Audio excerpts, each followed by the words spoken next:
yéen ñi ñuy déglu yéen ñi ànd ak ñun jërë ngeen jëf. jërë ngeen jëf ci déglu ñu ci biir bus Dakar Dem Dikk bii woy leen di ñu déglu li gën a neex mi ngi ci kanam. RFM Matin. RFM Matin. émission bi yeewaa Sénégal. RFM Matin 7h40 sunu gan inspecteur du Trésor Cheikh Ndiaye ñu ngi lay nuyu. maa ngi lay fay Babacar. di nuyu itam El Hadji Ndiogou Diène yow yaa jiite ca ministère économie finance ak plan bànqaas bi ñuy wax direction du secteur public sa xam-xam màcc lool ci wàllu trésor ak wàllu décentralisation ak finance locale maanaam rawatina xaalis bi war a dugg li ci mel ni ci mairie yi. dafa fekk ni coowal mairie Dakar bi dafa laal seen liggéey. ndax percepteurs yi nga xam ne ñooy nekk ci trésor yi lañu cee tudd bu baax rawatina fii ci Ndakaaru coowal caisse d'avance bi bu ñu leen xoolee ci tribunal bi nañu taxawee mooy lépp dañ ko xëpp ñoom ci waa mairie bi ci boppam rawatina ñi politique ak ki nga xam ne mooy daaf bu mairie bu Ndakaaru est-ce que loola lu jaadu la ci ñoo xam ni ñoom ñooy joxe xaalis bi ñoom percepteurs yooyu. jërëjëf Babacar di nuyu auditeur RFM yëpp. Effectivement coow caisse d'avance bu ville de Dakar suñu collègues yi di percepteur de Dakar ñu ngi leen ciy tudd te ñu ngi ci procès bi mais dama bëgg rek avant tout ma leeral lenn mooy que ni percepteurs yi jéemu ñu xëpp daaf ni maire de Dakar dañoo wone li ñu liggéey ci caisse d'avance parce que dañuy tudd percepteur mais man damay wax ne comptable public. Parce que percepteur ab fonction la comme ni TPR trésorier payeur régional nekkee fonction comme ni receveur municipal nekkee fonction. Exactement. Donc comptable public la donc il faut nga xam ni caisse d'avance muy régie d'avance ñu tuddee ko caisse d'avance ni mu tëddee pour nga mën a xam lan mooy rôle ku ne ci affaire ci exécution caisse bi. ñetti acteurs principaux ñoo nekk ci caisse d'avance muy le maire l'ordonnateur parce que caisse d'avance mën na nekk caisse d'avance u état ministère mën na am caisse d'avance. agence mën na am caisse d'avance mais mairie collectivité locale day am caisse d'avance su amee caisse d'avance acteur bi nga xam ne mooy acteur bu njëkk bi mooy le maire qui est l'ordonnateur du budget moom mooy bind parce que li nit ñi xamul aussi mooy que ne un comptable public muy percepteur mënul génnee xaalis tant que maire bindul ne ko génneel xaalis moom la ñuy wax l'ordre de payer moom la ñuy wax mandat de paiement donc y a le maire qui est l'ordonnateur moom la ñuy wax ordonnateur mooy joxe ordre pour ñu fay beneen acteur bi mooy le gérant de la caisse d'avance gérant de la caisse d'avance bi moom mooy ñëw jël si xaalis trésor exécuter dépenses yi parce que fii amul remise xaalis parce que suñu waxee caisse d'avance gérant bi mooy exécuter les dépenses à la place percepteur bi ou comptable public bi. Ensuite maintenant il y a le comptable public de rattachement mooy que ne su defee moom mooy joxe xaalis bi su exécuter ba pare mu delloo si ko pièces yi nga xam ne moom mooy justifier lam ko joxoon. la nga xam ne jotu ko exécuté jotu ko dépensé mu delloowaat ko dugal ko ci caisse bi parce que loolu Babacar dafa nekk li ñu naan une procédure exceptionnelle parce que procédure normale bi du doxee noonu procédure normale pour dépense tey soo soxlaa nekk un maire da ngay def une procédure ba nga xam ne da ngay engagé nga ne damaa bëgg lii nit ñi ñëw concurrence. procédure d'exception boobu est-ce que yoon maye na ko. yoon maye na ko moom lay expliquer nii dafa am li ñu naan procédure normale boobu nga xam ne da ngay engagé nga ñëw benn fournisseur mbaa benn prestataire gagné dem liggéey ñëw nga liquider ko mu livrer après maintenant comptable bi nga yóbbu mandat bi ci comptable bi mu fay la donc foofu moom la ñuy wax paiement après service fait. mais dañu naan loolu suñu ko procédure d'exception moo xam ne sax xaalis moom waral ne xaalis boobu di 30 millions yooyu ñu doon jox maire de Dakar Khalifa Sall duñ ko jox jëlee ci guichet daa mel ni liquide lañ ko doon joxe ci bureau et cetera. non ci bureau loolu je ne pourrais pas m'avancer sur ça mais ci caisse bi dans tous les cas ci caisse bi lay génnee te c'est permis une procédure exceptionnelle parce que dafa am loo xam ne aussi état noonu lay doxee mairie noonu lay doxee structure publique noonu la ñuy doxee soo bëggee jël appliquer la réglementation normale. des fois day gàllankoor fonctionnement bi. mais xaalis bi waruñu ko woon virer ci compte buy génn ñu koy joxe liquide comme ça. c'est possible. est-ce que joxe liquide boobu yoon la percepteur yi war nañ jël xaalis bi liquide di ko jox waa mairie bi. non ñu jox ko le gérant joxuñu ko waa mairie parce que le gérant il est habilité comment ça se passe Babacar caisse d'avance arrêté moo koy créer maire mooy wax naan dépenses yi dama ko bëgg ngeen ma def ko caisse d'avance. pour que yenn dépenses yi nga xam ne dafa urgent ak dépenses yi nga xam ne soo naree def procédure bi day yéex par exemple tey nga ne da nga war a évacuer un malade nga ne da ngay def procédure boo xam ne day jël semaine alors que l'évacuation doit se faire en 24 heures loolu caisse d'avance moo ko mën a permettre loolu dañ koy permettre maintenant le gérant bi ma la wax mooy gérant bi moom mooy ñëw parce que il est habilité. suñ créé le gérant mooy kan mooy DAF bi. non moi je ne parle pas de DAF. Le gérant en la personne c'est Mbaye Touré. Le DAF ça peut être un agent n'importe quel agent qui a la qualité. ku nekk mën na nekk gérant ku ne koo xam ne mu ngi en service au niveau de la mairie mën na nekk gérant. Le DAF un agent le responsable des kii mën na nekk maire mooy choisir kenn mu xam ne mën na def liggéey bi conformé wu également ak li nga xam ne texte yi moom la prévoir parce que il faut mu nekk agent collectivité locale ba pare ñu def ko gérant xam-xamam màcc na peut-être ci gestion de xaalis ak yooyu am na diplôme comptable mën nañ ko def gérant maintenant gérant boobu mooy ñëw au niveau du trésor ne damaa bëgg ngeen jox ma avance bi sur la caisse d'avance ñu jox ko xaalis bi. mais yéen par exemple même fekkee ne procédure d'exception la gérant bi bu ñëwee est-ce que tamit receveur percepteur bi mënul xool saytu contrôler ba xam ndax li ñu wax yépp ci kayit yeeg yooyu. nekk na loo xam te ne lu am na su ñëwee ngeen di ñëw rek génne noonu jox ko mu def xaalis bi dama leen ne la procédure elle est inversée xaalis bi muy njëkk a génn justification yi ñëw après parce que nit ñu bëri dañoo nekk di wax ci caisse d'avance bi. ah bon te xamuñu ko. xaalis bi muy. da ngeen a joxe xaalis sans am ay papiers justificatifs. papier justificatif bi lan la mooy que ne l'arrêté créant la régie parce que dafa am arrêté maire mooy jël arrêté après avis favorable am décision bi nga xam ne moom moo nommé le gérant parce que c'est deux choses l'arrêté bi nga xam ne moo créé régie bi ak décision bi nga xam ne moom moo nommé le gérant su ko amee avec une demande de mise à disposition de fonds ne ko dama parce que lan la dañ ko inscrire dans le budget ne temps la maintenant da koy bëgg di génne la première avance da ngay ñëw nga ne dama soxla nga jox ma lii avance pour caisse d'avance bi ñu jox la par exemple ñu jox la 10 millions ba 30 millions. sans contrôle sans rien l'essentiel génn ngeen xaalis ba ngeen ñëw rek jox leen. foofu contrôle amagu fa. léegi nag 30 millions yi su demee exécuter ko ba pare ne jënd naa ci lii fay naa ci lii fay naa ci lële fay naa ci lële day defaat ay facture am ak ay documents am delloo si ko trésor xool 30 millions yi mu ko joxoon xayma ko def na ko exécuté na ko. pièces yi baax na justement loolu tax ñu ni liggéeyu trésor ak percepteur yi des na ndax waroon nañoo contrôler ba xam liñ leen di jox li ñuy wax. contrôle sur place. contrôle sur lu tax diggante 2011 ak 2015 même commande bi même somme ñu koy génnee te contrôler wuñu li ñuy wax contrôle sur place dem ca mairie ba. ngir xool constater parce que il faut que nit ñi xam les attributions de chacun loolu. du maqaama percepteur du maqaama un comptable public un comptable public il vérifie la régularité formelle il vérifie même pas l'opportunité ni la légalité. même somme même commande de 2011 à 2015 indil sa xel bu tey ci yéen. non loolu xel bu tey c'est subjectif. Moi je parle sur la base de ce qui est prévu par les textes ça c'est subjectif ku mu neex mu ne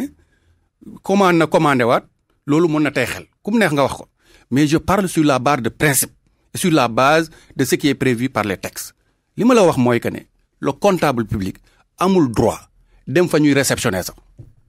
amul droit dem xool tey Babacar man su ma nekkoon comptable public nga nekk maire nga ñëw ci sa budget am xaalis def sa procédure ne damay jënd avion du ma la laaj fan nga koy dawalee ndax am nga pilote ndax am nga aéroport ndax am nga leneen commission de réception ba nga xam ne moo nekk ca mairie ba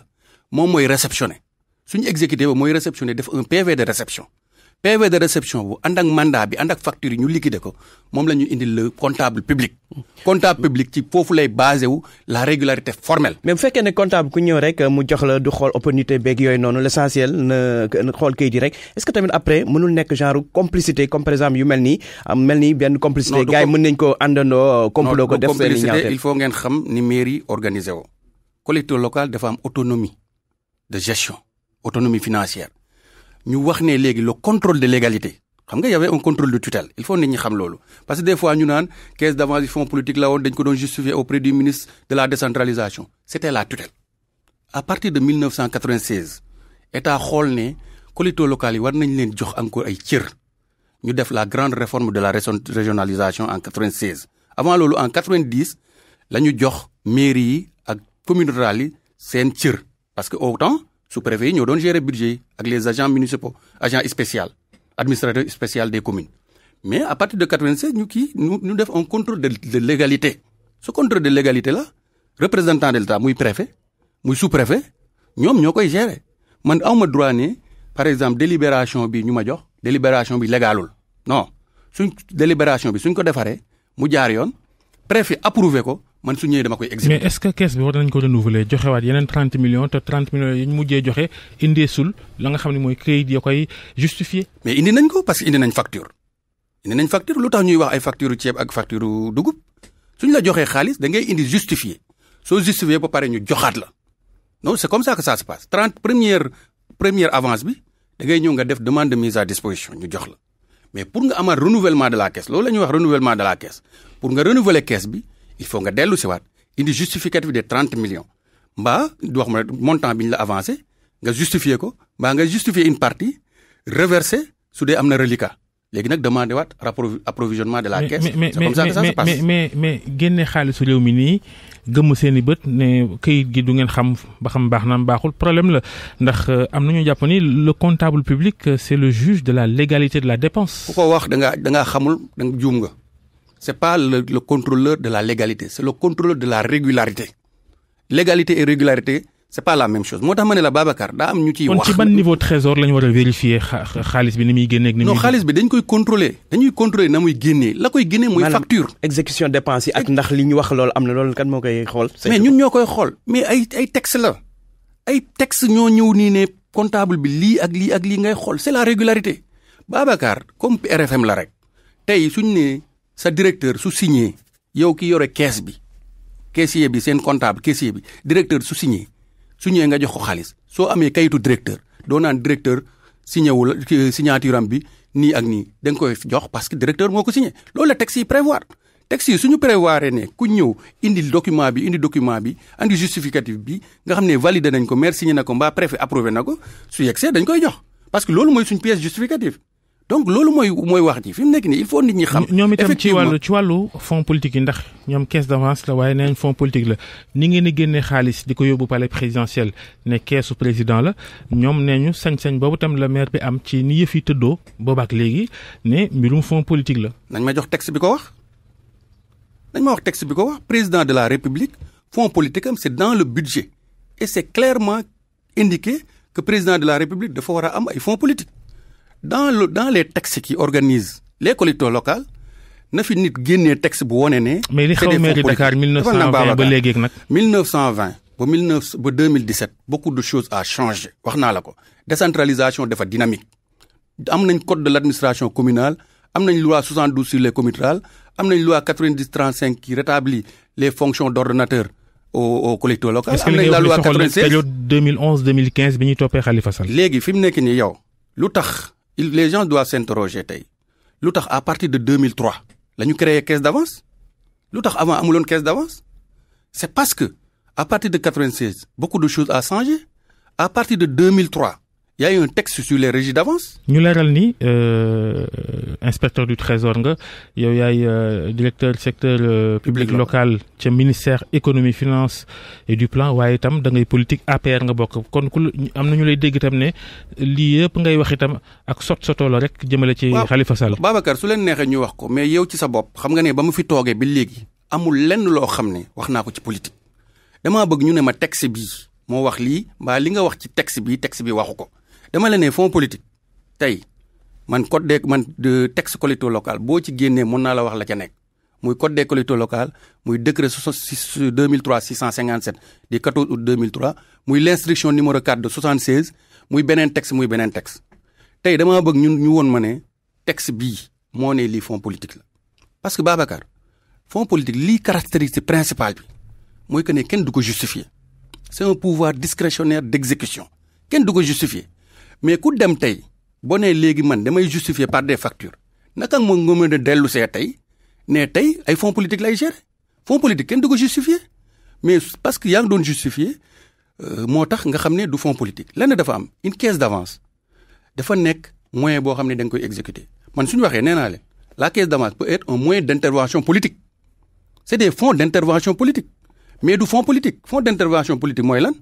man damaa nekk maire. mais daanaka soriwul ko presque benn la. non du benn fonds d'intervention politique tu suis la procédure tey mën nga nekk maire soo jëlee tey fi mu nekk nii nit malade nit feebar nga ñëw nga évacuer ko.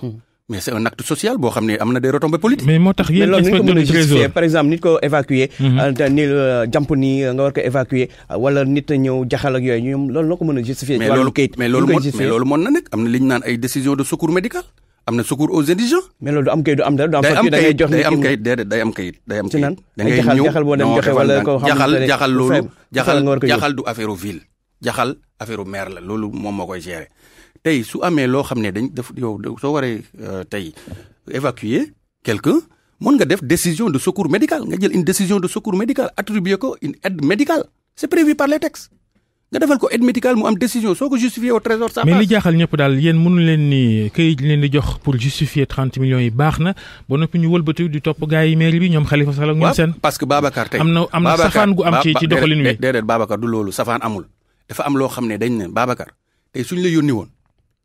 nga dem ñu ne la demal jox ko diw am 1000 francs yi demal jox ko diw nga dem joxe ñëw ne joxe naa ko diw voyager mbaa mu kii mënu ko bi mais yow soo demee benn jour ne ko yónnee woon naa la 1000 francs mu ne ko jotuma ko mais yow def nga sa warugal yow mi nga xam ne yaa yónnee ka nga yónni moo deful la mu war a def tey suñ ne joxe xaalis nga indi facture justifié man ñu jox ma facture kii ma justifié on se rend compte que man la ma justifié baaxul mbaa jaarul yoon mais loolu le receveur bi nga xam ne le percepteur bi nga xam ne rôle am duñ dem sur place réceptionner dugal ci magasin génne ay kayit dans les bons de sortie mais tey nit mënul toog ne ko yow da ngaa fauté il n'a pas fauté. mais tamit yomb na toog benn responsabilité amu ko ci mbir mi alors que moo génne xaalis bi waxuma ne amul responsabilité parce que mënul am benn complicité entre ñi nga xam te ne receveur bi war a joxe xaalis bi ak ñi nga xam te ne ñooy gérant bi complicité mën na am seen diggante. non il faut ngeen xam benn affaire dans la gestion financière le comptable public est redevable devant la cour des comptes fin d'année su jotee li mu liggéey yëpp da koy def ci compte de gestion. bu jëlee ay factures yoo xam ne xamul authenticité bi ba xam wér na wala wérul tamit loolu. non da koy yónnee cour des comptes. waaw su demee cour des comptes day xool cour des comptes du dem xool ndax joxe nañ li day xool li nga xam ne moo régulier ci facture bi su amee su régulier mu jox ko quitus. c'est pour vous dire c'est un contrôle objectif maintenant dem nañ jënd nañ ceeb jënd nañ diwlin jënd nañ xar mais ça c'est pas le rôle du comptable. Le comptable imaginez je te donne un simple exemple. yéen a ngi seen loxo ay kayit yu baaxul kon bu dee da ngeen jàpp ne Babacar bu dee li xew ci àtte bi tuuma gi nga xam ne ñu ko dëggaloon kon jël kayit yi baax na liñ ñu jox kayit yi forme kayit liñ laaj ci kayit liñ laaj ci facture baax na. kon ñu yéen daal foo waay jëlee kayit rek mën na leen jox ngeen jox ko xaalis. non kayit dafa am forme facture dafa am forme dafa am loo xam ne facture dafa am des normes lu ci war a nekk su ca nekkee c'est conforme. Je te donne un exemple imaginez par exemple le percepteur de Podor mu nekk Podor avec le maire de Aéré Lao ñu dem ba foofu yow mais kooku mën na di jógee Podor di def 200 kilomètres pour ñëw justifier c'est pour vous dire dans ce rôle-là dans ces attributs les percepteurs ont exécuté correctement li nga xam ne nit ñi nag mën nañ leen tuumal jéem a kii mais les percepteurs ont exécuté correctement en respectant les règles. Maintenant suñu mënul justifier une complicité coupable comme quoi maire ci boppam d'accord na ne fraudéwul mais su mënul justifier une kii coupable dans ce cas on ne peut pas dire que jërëjëf Cheikh Ndiaye inspecteur du trésor nekk ca ministère économie finance et plan yor fa direction bi nga xam ne mooy direction secteur privé local sa xam màcc wàllu finance décentralisation finance locale di politique tamit ca Ndofane gars yi neen yaa jiite APR waaye gars yi d'accord neen jiite woo dara mouvement nga yor bëgg a foqati parti ba foofa. waaw mais nañ ñëw ci terrain bi rek ñu dem ci terrain bi ñu gis ndax mouvement laa yor ndax APR laa def merci Babacar. jërëjëf yéen ak jàmm RFM matin. yéen ñi ñuy déglu yéen ñi ànd ak ñun jërë ngeen jëf. jërë ngeen jëf ci déglu ñu ci biir bus Dakar Dem Dikk bii woy leen di ñu déglu li gën a neex mi ngi ci kanam.